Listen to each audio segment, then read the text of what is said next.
Are you ready?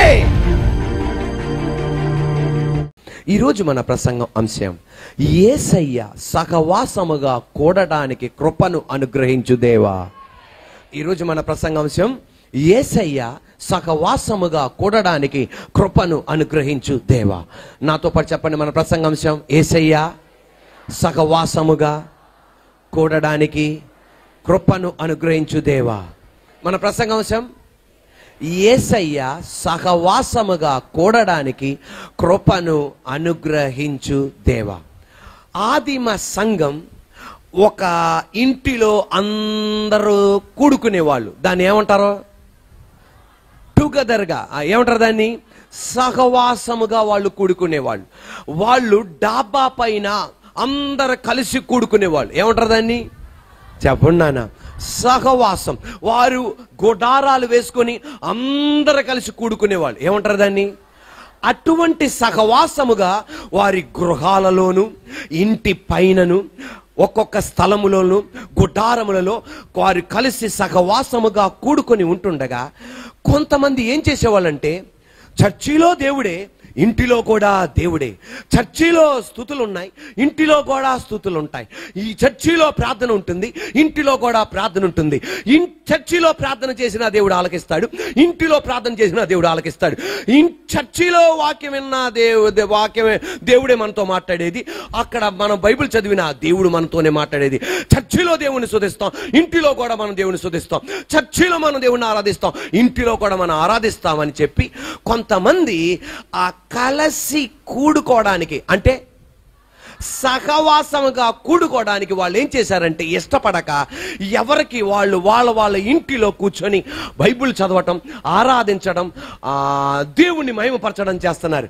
అది చూసి పరిశుద్ధాత్మ దేవుడు అపోస్తలుడైన పౌలుకి ప్రేరేపించి ఏమని తెలియపరుస్తున్నారంటే, నాతో పాటు చెప్పండి. కొందరు మానుకొనుచున్నట్టుగా సమాజముగా కూడుట మానక ఒకనినొకడు హెచ్చరించుచు ఆ దినము సమీపించుట మీరు చూచిన కొలది మరీ ఎక్కువగా అలాగు చెయ్యుచు ప్రేమను చూపుటకును సత్కార్యముల చేయుటకును ఒకనినొకడు పురికొలపవలనని ఆలోచింతుము. కొందరు మానుకొనుచున్నట్టుగా సమాజముగా కూడుట మానక, అంటే అప్పుడు ఏమని హెచ్చరిస్తున్నాడంటే, అలా ఒంటరిగా చేయకండి, ఏం చేయండి, సమాజంగా కూడండి. అంటే ఆయన ఆ దినము సమీపించుట, ఏ దినం? ఆ ప్రభు రాకడ సమీపించుట, లేకపోతే ఆ నిరుత్సాహం సమీపించుట, ఆ వేదన సమీపించినప్పుడు మరీ ఎక్కువగా ఏం చేయాలంట? సహవాసంగా కూడి ఆరాధించాలి అంట. ఇంగ్లీష్లో, let us not give up meeting together as some are in the habit of doing, but let us encourage one another, and all the more as you see the day approaching. అంటే ప్రతి ఒక్కళ్ళు ఒంటరిగా గడపడానికి ఇష్టపడుతున్నారు. ఒంటరిగాడి మనసు సాతానుగాడి యొక్క కర్మాగారం. ఒంటరిగా ఉండడానికి. ఇప్పుడు చూడండి, భార్యాభర్తలు పెళ్ళైనా సరే ఆమె ఒక మొబైల్ ఫోన్, ఈయనొక మొబైల్ ఫోన్. ఇదేంటిది? ఒంటరిగా. మొన్న నాకు వాట్సాప్లో ఒక ఫోటో పంపిస్తున్నారు. తల్లి బిడ్డనేమో ఎయిర్పోర్ట్లో పడుకోబెట్టింది కింద, ఈమెమో వాట్సాప్లో చూసుకుంటుంది. బిడ్డను కూడా చూడటానికి టైంలో ఒంటరిగా గడపడానికి ఏం చేస్తున్నారు ప్రజలు? ఇష్టపడుతున్నారు. కానీ సహవాసంగా ఉండడానికి ఎవరికి ఇష్టం లేదు. ఒక అతను అంటున్నాడు, నేను ఆన్లైన్లో సర్వీస్ చూస్తున్నాను అన్నయ్య, ఆన్లైన్లో వాక్యం వింటున్నా, యూట్యూబ్ లైవ్లో వాక్యం వింటున్నా, ఫేస్బుక్ లైవ్లో నేను వింటున్నా, ప్రతిరోజు యూట్యూబ్లో వింటున్నా. అలా ఉండటానికి కాదు. ఆ మీడియాలన్నీ మనకి ఇచ్చింది ఎందుకు తెలుసా? ఒంటరిగా ఆరాధించడానికి కాదు. అది మామూలే, అది సోమ మంగళ బుధవారం చేసుకో. కానీ శుక్రవారం ఆదివారంగా ఉంది. దేవుడు నీకు అవకాశం ఇచ్చినప్పుడు సహవాసంగా కూడి ఆరాధించాలి. సాతానుగాడు వేసే భయంకరమైన తంత్రం అన్నమాట. ఇప్పుడు ఏం చేద్దాం? చర్చిలో దేవుడే, ఇంట్లో దేవుడే, చర్చిలో స్తుతులు అంగీకరిస్తాడు, ఇంట్లో కూడా దేవుడు స్తుతులు అంగీకరిస్తాడు. చర్చిలో దేవుడు మన ఆరాధన అంగీకరిస్తాడు, ఇంట్లో కూడా అంగీకరిస్తాడు. అది వాస్తవమే. కానీ దేవుని ఉద్దేశం మనం జరిపించాలి. దేవుడు ఏదైనా తోటలో ఆదామును ఏర్పాటు చేశాడు.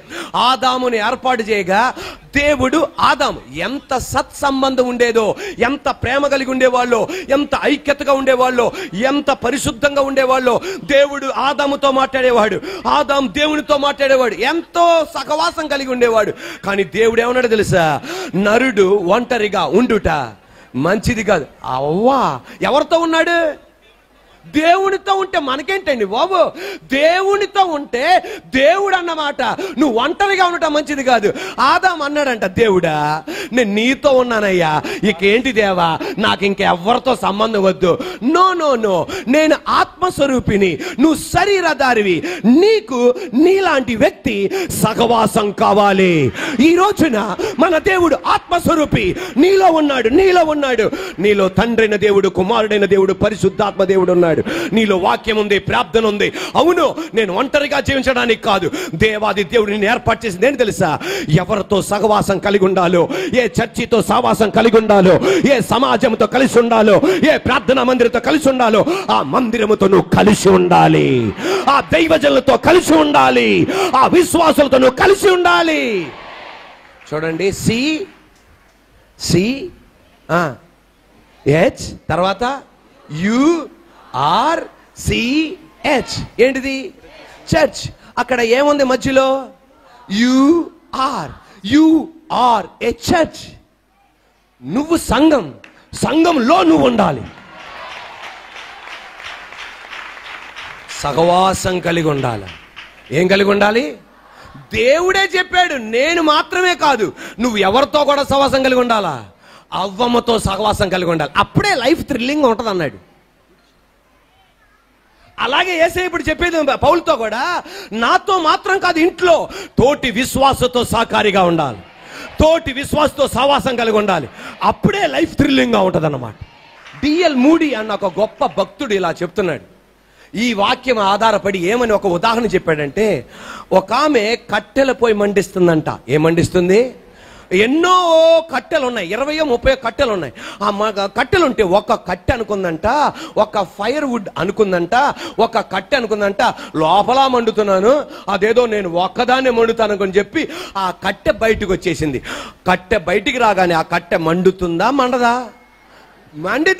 మండితే ఎక్కడ ఎలా మండుతుందో అలాగే మండుతుంది, ఎక్కడ ఎలా వెలిగిస్తుందో అలాగే ఒంటరిగా వెలుగునిస్తుంది.